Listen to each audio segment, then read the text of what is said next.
You're standing by the door, keys in hand, sunscreen half rubbed into your cheek, wondering if this bottle is actually enough for the day outside. Then a headline flashes through your mind. America just approved a sunscreen ingredient it had waited decades to get. So, does that change your routine? The ingredient is Bemotrizinol. The story sounds technical, but the real lesson is very practical. Better filters help, yet technique still does the heavy lifting. Today we're following the path from regulatory news to real skin protection, without turning sunscreen into fear, hype, or a chemistry exam. On June 9, 2026, the FDA added Bemotrizinol to permitted over-the-counter sunscreen active ingredients, the first new monograph ingredient since the late 1990s. The FDA says Bemotrizinol protects against UVA and UVB rays, has low skin absorption into the body, and is recognized as safe and effective. Pause. That sounds like a big deal, and it is, but it's not a reason to throw out everything you already know. Bemotrizinol had a proposed FDA order on December 12, 2025, before the final June 2026 decision opened the U.S. market to it. For companies, this may mean new formulations. For you, it means more options, especially for broad-spectrum coverage that feels wearable. To understand why that matters, we need to separate the sun into two kinds of ultraviolet light. Your skin experiences differently. The FDA explains that UVB is the main cause of sunburn, while UVA contributes to skin aging and can pass through window glass. UVB is the dramatic one. Red shoulders, hot skin, that immediate reminder you stayed out too long after lunch. Broad-spectrum sunscreen is designed to protect against both UVA and UVB, which is why that phrase matters more than the fanciest packaging. UVA is quieter. It doesn't always announce itself for the burn, but evidence links it with deeper, longer-term skin changes. So when you shop, consider starting with 3 words: broad-spectrum, SPF 30 or higher, and water-resistant if you'll sweat or swim.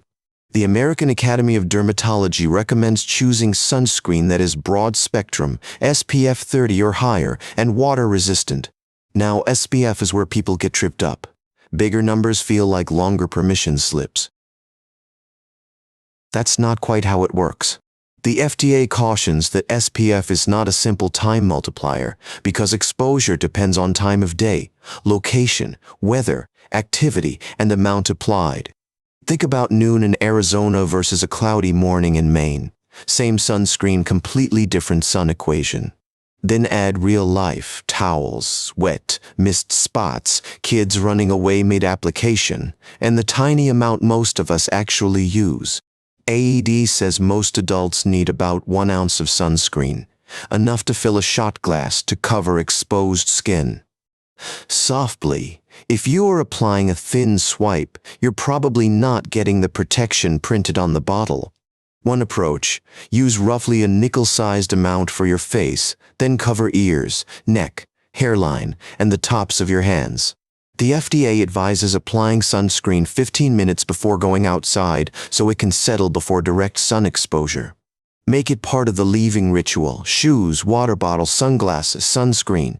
Not perfect, just repeatable. FDA guidance says sunscreen should be reapplied at least every 2 hours and more often after swimming or sweating. Reapplication is where good intentions usually fall apart. The morning coat fades into memory while the afternoon sun keeps working. The FDA says there is no waterproof sunscreen. Water-resistant products must state whether protection lasts 40 or 80 minutes during water or sweat exposure. That wording matters. Water-resistant means helpful under specific conditions. It does not mean apply once and forget it. If you're swimming, sweating, or wiping your face, consider reapplying sooner. Your skin doesn't care what the morning label promised. AED's simple reminder is practical. The best sunscreen is the one you will use again and again. That means texture matters, smell matters. Whether it stings your eyes matters. The elegant formula you avoid is not helping much. For daily use, consider a formula you tolerate on your face, then keep a larger tube near the door for arms and legs. The FDA says children 6 months and older can use sunscreen products with permitted ingredients, while younger infants need extra caution. For babies under 6 months, prioritize shade and protective clothing, and ask a clinician before using sunscreen. AED recommends sun protection beyond sunscreen, including shade, protective clothing, sunglasses, and wide-brimmed hats. This is the part people miss. Sunscreen is one layer. Shade and clothing reduce how much work that layer must do. If your day includes long exposure, consider a UPF shirt, a hat, and sunglasses before you upgrade to a higher SPF number. AAD advises seeking shade when the sun's rays are strongest, especially between 10 a.m. and 2 p.m.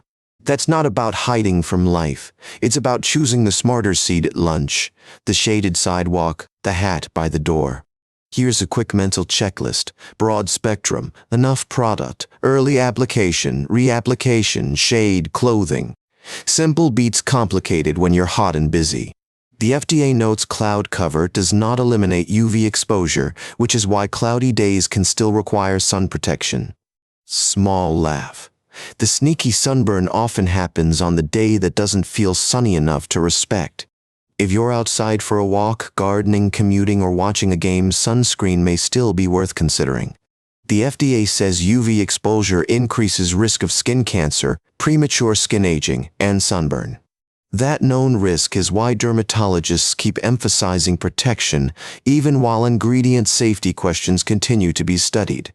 The balanced view is not panic, it's evidence-aware prevention. Use tools that help, and keep asking good safety questions. FDA's Bemotrizinol announcement specifically highlights low levels of absorption through the skin into the body. That is relevant because many sunscreen debates center on absorption. Low absorption can be reassuring, but it doesn't replace using protection correctly. If you have sensitive skin, allergies, melasma, rosacea, or a history of skin cancer, consider asking a dermatologist which filters fit you. AED says people with all skin tones benefit from sun protection because UV damage can affect everyone. The visible burn may look different across skin tones, but the need for thoughtful protection does not disappear. For deeper skin tones, tinted mineral formulas may help reduce ashiness, while newer filters may expand comfortable options over time. AD recommends applying sunscreen to all skin not covered by clothing, including often missed areas like ears and feet. Make the missed spots automatic: ears, neck, scalp part. Lips with SPF, backs of hands, knees, and feet.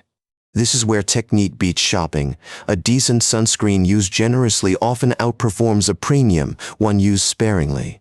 FDA guidance emphasizes that sunscreen is only one part of a sun protection plan, not the whole plan.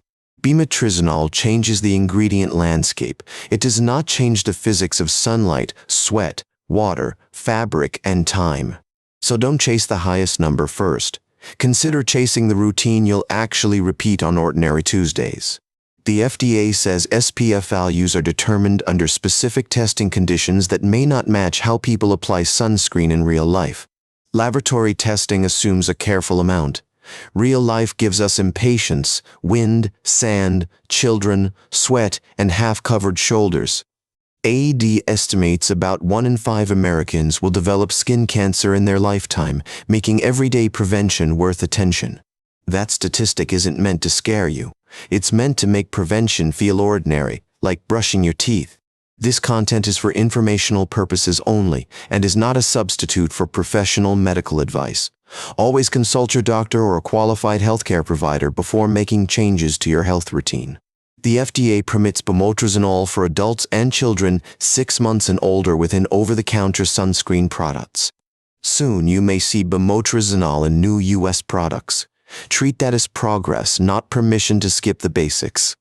FDA's announcement says Bemotrizinol gives manufacturers another option for formulating broad-spectrum sunscreen products. If this helped clear the SPF fog, consider liking or subscribing. It helps more people find evidence-based wellness without the noise. Before your next outdoor day, put sunscreen somewhere visible. Near the hat, near the leash, near the garden gloves. Pack a second tube if you're gone for hours. Reapplication is easier when it doesn't require returning to the car. Choose shade without apology. Wear the hat. Use enough product. Reapply when life rubs the first layer away. Bemotrizinol is the new chapter.